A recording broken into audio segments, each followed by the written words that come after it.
Good afternoon. I'm Ethan Moy here at Coach B as far as another episode of Coach B Weekly. Now we're about to head to Brooklyn here this coming weekend, and I know that your favorite restaurant out there is Carmine's. I want to know, what is your go-to meal there at Carmine's restaurant? It's a family style. Okay. So, the meals, you get a few. You get the big Yeah, you get the big portion, Okay. and it's really a sharing environment where they come in these big plates, and then you get a group of people together and you share what you order. So there's a few main entrees that I enjoy. I would have to say the chicken marsala Okay. is really great. Okay. The lasagna is Yeah. outstanding. Chicken parm, manicotti, which is called manicotti Yeah. by people that aren't, Aren't aren't Italian and don't have that in their. I call it manicotti. So. Yeah, manicotti is the way you say it, but manicotti. Okay. It's linguine with white clam. Okay. That's really good too. Those are probably the go-tos right Okay, there. but which one out of those five? Oh, wow. You have to pick one. You have to Man, pick I've one. never. Okay. Well, I would probably say that they all are amazing. So Yeah. I don't want to steer anybody wrong. That if they choose any one of those, they'll go away really happy. But I would say the chicken marsala Okay. there is. Yeah, that was the first one that you mentioned there. So. Yeah, that is. They're all exceptional, but that one is just amazing. I've had chicken marsala all over the country. Yeah. And Right I've there had some is- good ones. It's by far the best. Okay. I mean, by far the best chicken marsala I've ever had. All right, so if you're ever in Carmine's, anyone that's watching, the chicken marsala there in Times Square, that's the Coach B approved choice. Yeah, it's in the theater district Yes. on Broadway. And by the way, you better contact them and ask for some That's true.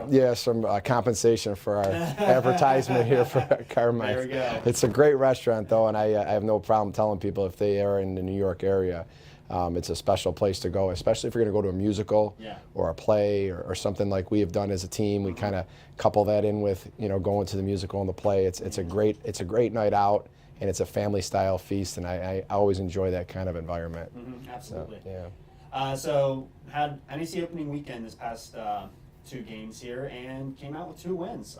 First off, on Saturday, beat Mount St. Mary's 70-58 here. You're 14-1 now in the last 15 NEC openers dating back to 2003-04. How important is it to get off to a good start in NEC play and have that big W, being 1-0 instead of 0-1, entering, when you have one of your goals probably at the end for the end of the season is to capture a regular season title? Well, it's great because during the non-conference, you need to learn from it. You need to learn from the different styles that you've seen, the different defenses and offenses you've either had to attack or defend.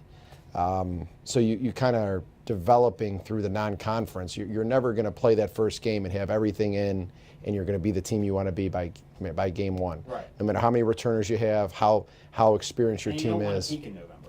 Right. I mean, you just want to continue to get a little better every day, not empty out the tank early and then stagger home. We love to be ready. We love to have a experienced senior laden team, but we don't have it this year. You could roll right into the beginning of the season with everything being in great working order. The reality is that we lost 3 starters from last season. We were all at Saturday's game, by the way. I was just talking about that last night after the game with the staff as we met after the game was over. I said, nothing has brought me more joy as a coach than to see 3 student athletes that graduated from our program, with high honors and just such a great experience and so much development. Jocelyn, Michaela, Megan, those 3 had developed so well in our program, and as a all are doing fantastic things. Michaela being a GA in the institutional advancement department. I know Jocelyn's over at LaSalle University as a GA, and then Megan Smith leaving next month to go play professional basketball in Australia. So they're all doing great things. Great things, and the biggest thing about that is they're going to do those things and they're doing well at it because of the decisions that they made as a student athlete to want to get a little better every day and then really develop into a great adult by the time they left here. So it was great to see them here and to see them supporting And you know, it's a great feeling when you know players that have graduated and, you know, gone off, you know, when they come back here, they feel just as much back here with the team as they did when they were here playing with them. And so you get that sense of that, and you say to yourself as a coach, you know, at least for me, I can't speak for everyone, it's exactly why I'm doing what I'm doing. So yeah, it was a great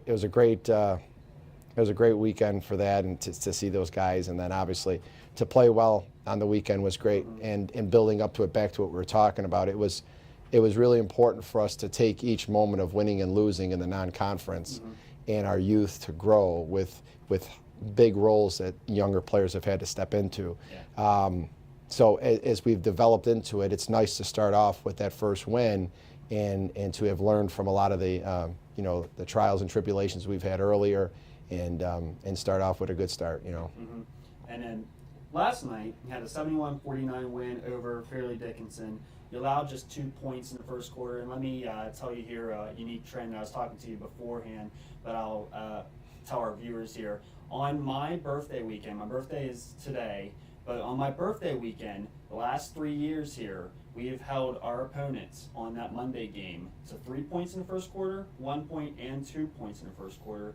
2017 being the win over LIU Brooklyn, where Anna Nikki Stamalampu went for 39. St. Francis Brooklyn holding them to 1 point, a school record, and then last night 2 points there. So in that stretch, in that first quarter, what was, if you could single out one area on that defensive performance, what stood out?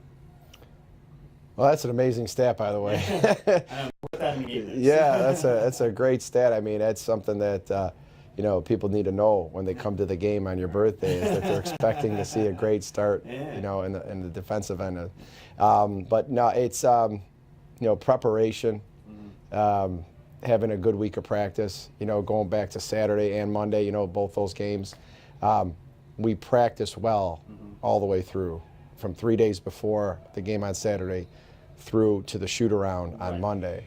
And, you know, if we're not practicing well, I'll let them know that. And not practicing well is anything less than 100%. Right. It's the most important thing we do, and that really allowed us to come out and have that kind of start to the game defensively. We were very well prepared. Our passion was very high. One of our pillars is passion, and that has to be something that they can't compromise.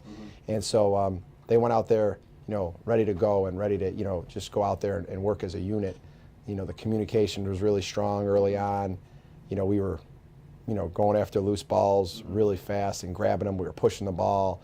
We didn't hit every shot either. I mean, we missed some layups. We missed some wide open looks. But our pace was really great, and our passion was strong, and we created a lot of live ball turnovers and a lot of push situations because of our defense. Our defense really created a lot of our offense. And no, we were definitely prepared, and it had to start with practice, and practice was great. So I attribute that to the start of the game, about how we were able to hold them to just 2 points in the first quarter. We've done that before in the past over the last couple of years, and it's nice to start that way off, because I'm always talking about setting the tone, and they definitely set the tone there. I'm going to say your preparation for the show must have gone really well, because you just touched on what I was going to ask you next here about the practice, because you mentioned in your post-game interviews last 2 games about how practice really kind of set the tone for how well you played over the weekend. In those practices, you know, leading up to Saturday, Sunday, Monday shoot around, what one area really stood out to you, you know, seeing from the team in regards to the prep going into these games?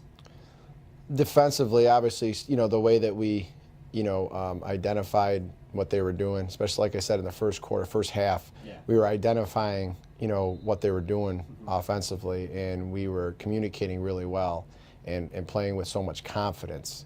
And that confidence is built from practice. You know, you don't gain confidence by just going out there and saying, I'm going to be confident and the ball's going to go in. I'm going to be confident, we'll stop them. You've got to put the work in.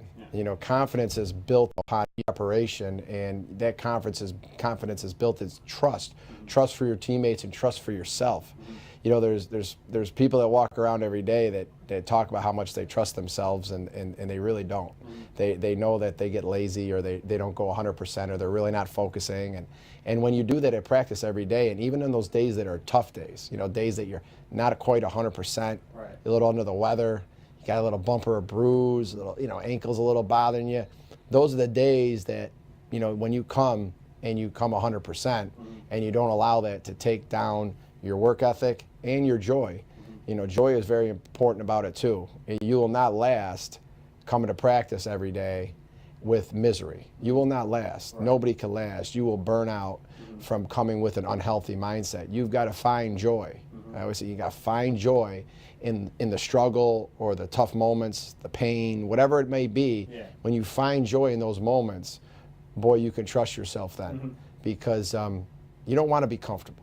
Right. You know, being comfortable, it really lowers your quality of how much you push yourself to do the best you can.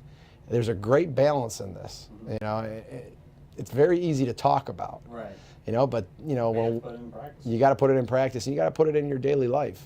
You know, practice is a big part of our daily life, but you know, you got to continue with this mindset when you leave practice. You can't be two different people. You know, I'm just not that kind of coach that believes in someone's one way on the court or off the court. I always tell the team, you put that person that's, you know, not a good teammate on the court that you think's great off the court. Do something off the court with them that takes teamwork and adversity. You'll see that same person on the court, off the court. So, you know, that's really what our challenges is. No matter what we're doing in practice, no matter what drill, no matter what we're really focusing on, defense or offense, that mindset, that servanthood mindset that we're coming in for the team and we're putting others in front of ourselves has a lot to do with it. And it's easy to say. It's real easy to say. It's easy for me to say right here. Right. But we're all put to the test. Players, coaches, everybody. Yeah.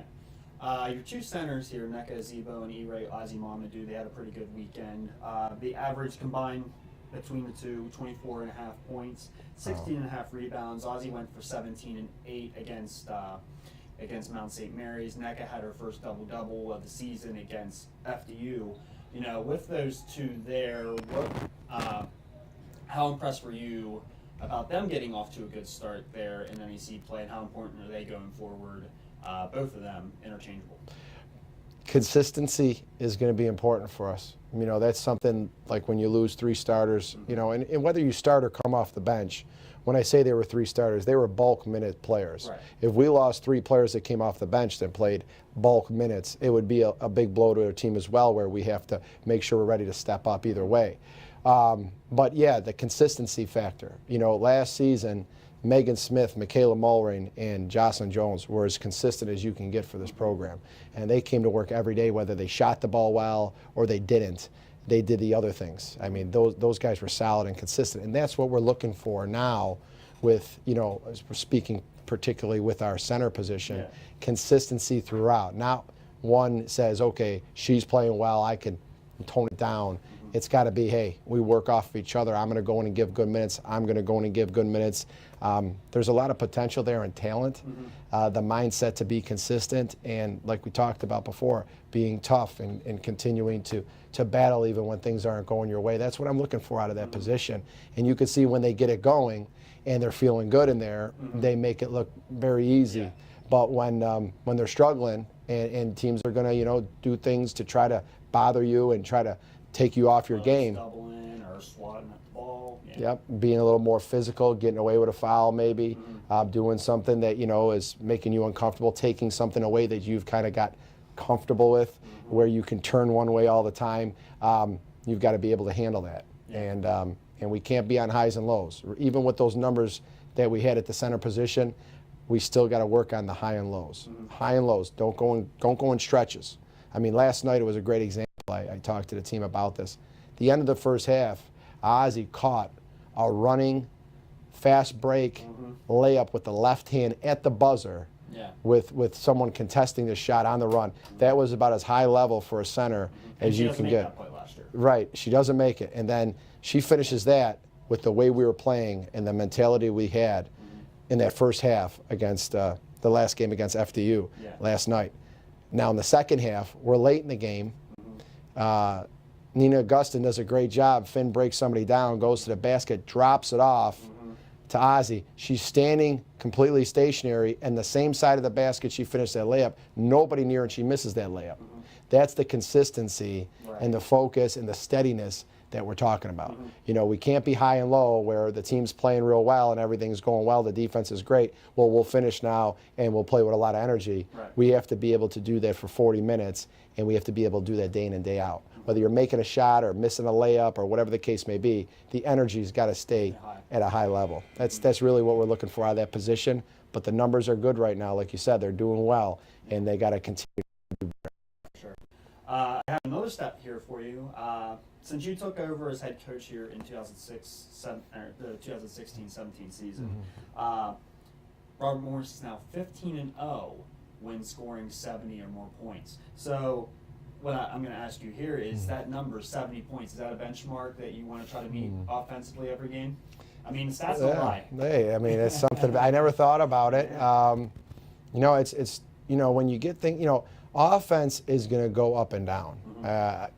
No matter how many people feel that they figured the game of basketball out where you score more points than the other team, and that's the object of the game.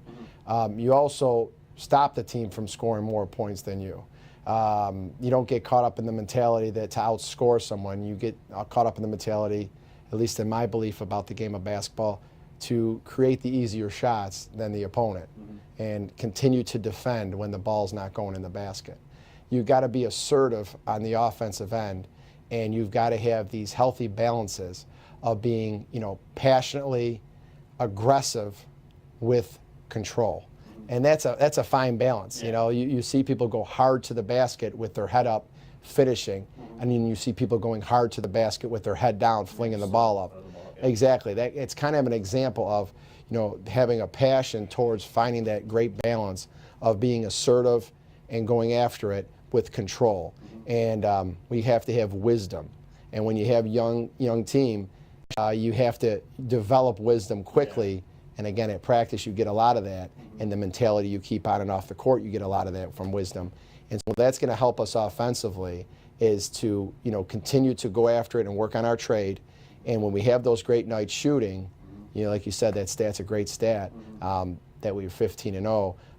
I think it's a lot to do with, you know, where we're at defensively, a lot of those games that we just continue to play defense, and that's something that I'm challenging them to do every day. The ball will go in, the ball will go out, okay? If you continue to defend, no matter if it's going in or out, and you play as hard as you can on that end, and you play as smart as you can on that end, you know, you're going to have a good culture to go out there and give yourself a chance to win games. Yeah, and the more stops that you get defensively, the more chances you have to put the ball in the hoop offensively. Yeah, well, the old saying, you know, defense wins, but, you know, offense sells tickets or something like that. I've heard people say that before. And, you know, people love to see offense. And I love the fact that when the fans come out and we can get it going, you know, that's a great, fun thing to do, is to see the ball going in, hitting threes, getting to the basket, making great passes, finishing layups.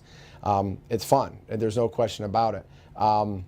But I would love to see the fans and people appreciate the defensive side of the ball of what this team is doing. You know, out at on the men's side, I talk about with you guys Virginia men's basketball, and you know, their fan base is huge. Ever since Coach Bennett took the program over with his staff, those guys are great guys, by the way. They work really hard, and they have a great culture. I love their program. I love spending time with them.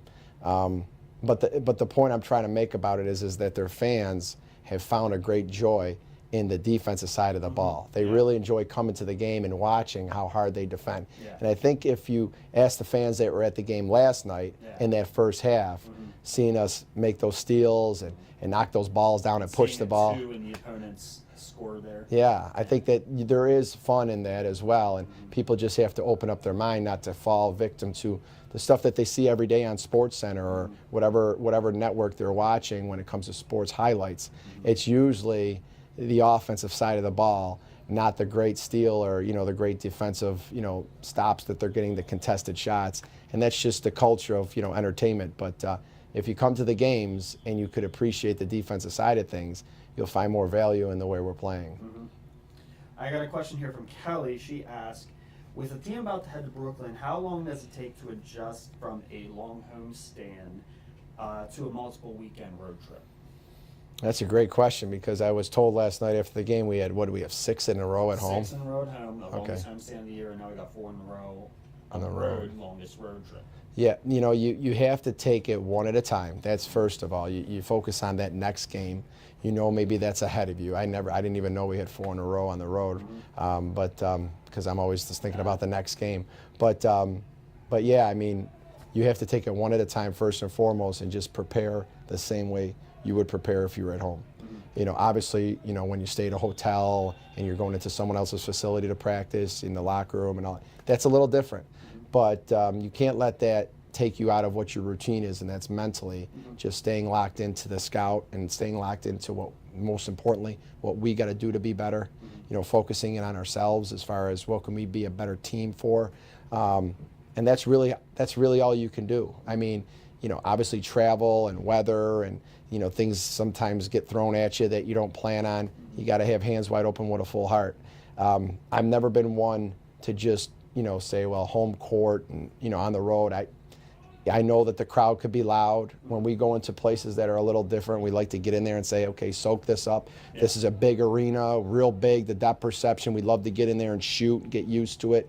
A real small place where it's going to be loud. You can't hear the coach's voice because it's the acoustics are so bad. Getting used to that and being ready for that. You got to be ready for those things because it could be a little bit different for you.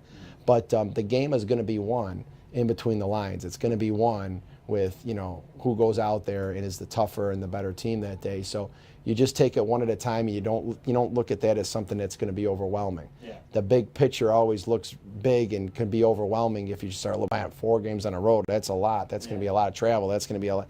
You just say to yourself, hey, what's the next game? Yeah. Okay, when are we leaving? All right, and make sure I have all my stuff with me. Yeah.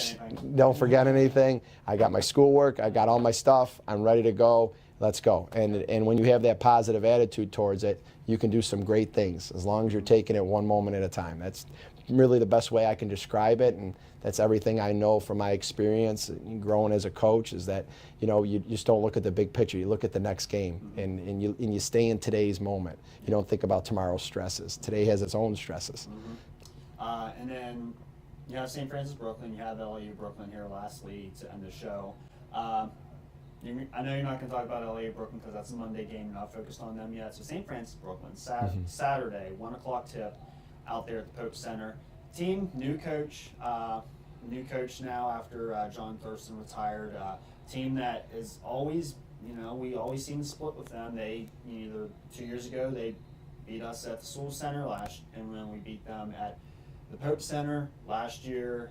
Knocked us off in Brooklyn when we captured a win here at the NAC. So new coach, everything like that. What one focus, looking at the film, trying to scout them and everything, what one focus are you seeing in regards to St. Francis Brooklyn to focus on and kind of the game plan towards what we have to do? The game plan, like really going against them, a team that's kind of split with us the last so many years. Well, when you have a new coach, there's a new system, so you kind of got to learn some things a little bit more because, when you go against familiar coaches, there's always those changes year to year that people make. They tweak something a little bit, or maybe they even change their defense from a man to a zone, or they start pressing, or they don't press anymore. I mean, there's always those things when even with a coach that you're familiar with, you have to think about. But then when you have a completely different coaching staff, you know there's going to be a different style in a lot of areas of the game. So you really have to watch a lot of video. Right. You really do. I mean, it's not that we don't watch a lot of video when we play common, coaches that we know, but you watch maybe over and over. Watch, a game over and over. You don't really know tendencies and everything like that as of yet. That's right. I mean, you have to really learn, and that's something that's just work ethic driven. And so that's probably the biggest focus, I would say, from a coaching standpoint in this is just getting in there and continuing to grind and to study as best as we can as coaches to make sure that we present things in a way at practice that's going to allow them to learn it and get ready for that game. One thing about coaching that can be misconstrued as well, and a lot of times I'm talking with the staff about it, I've learned no matter how much you know as a coach, it's not what you know, it's how you teach it. Yeah. You can be a teacher that has read millions of books and has unbelievable knowledge, unbelievably intellectual and educated. But if you can't communicate it to other people, then the people that you're teaching are going to struggle to perform. So we got to get after it. We got to get all the information that we need, and then we got to be great at teaching it when we get into practice on the court and in the film room. That's going to be extremely important for this preparation for this particular game with a new coach and a new system. So I'm looking forward to the challenge, and that's what we're teaching our student athletes is, want the challenges, want the next game. Last game we had a great first half, and the second half, we did some things a little bit less than we needed to. Right. And I challenged them after the game about that because as much as we were excited at halftime, we have to be able to get back out there and put in another 20 minutes. You can't, put teams away early and say, let's coast home. Right. I've never been a believer in that. You have to continue each possession to value it and focus. And so I wanted to see a little bit better accountability down the stretch, even though we won by, over 20 points. I didn't see a great accountability, and it was just really extreme from early in the game to late in the game. So that's what we're going to be getting after as well in practice, is developing now to continue to work towards finishing the game. And that's going to come into play when we go out there in Brooklyn as well and play that game. We have to be ready to go for 40 minutes. You cannot build a lead and then sit on it. Yeah. Let teams back in. You continue to go after it with the same kind of communication and passion that we had early on. So that'll be a big challenge for us now, is to respond and not to sit on a lopsided victory like that, when in the second half we did some things that were uncharacteristic of us defensively. And I give FDU a lot of credit for continuing to battle and play hard, and they threw some things at us in the second half that we're going to have to adjust to and learn from. Obviously some things that they were doing offensively that picked up their scoring a little bit down the stretch. And that's going to come into play again. I relate that to Brooklyn, because no matter what they do, it's about how we handle it, Right. how we identify it, how we communicate, how smart we are on the court, and how we continue to play for 40 minutes. So that's going to be the big test going into St. Francis of Brooklyn, is responding and getting a little bit better after the performance last night, not sitting on it, settling, or taking a step downward. Yeah, not being satisfied with And I want to say, before we wrap this up, I want to say happy birthday. Thank you. I wanted to surprise you in that. The coaches, when you came in today, they let the cat out of the bag. I was going to let you believe that we forgot, but man. I must have got reminded 5 times the last 2 days. Oh, It's Ethan's birthday. It's Ethan's birthday, which is great because everyone's thinking of you. And we appreciate all your hard work. And on your birthday, we want you to know is go out there and have yourself a great big dessert after dinner. After dinner, have a little dessert, and stick on my diet. The after. I know. You're a New Year's resolution there. That's right. I mean, I'm really not big in resolutions, but that's just something that I know I got to do. Yeah. But happy birthday. Appreciate it. How old are we now? 28. Wow. 28. You're getting up there, Ethan. I am getting up there.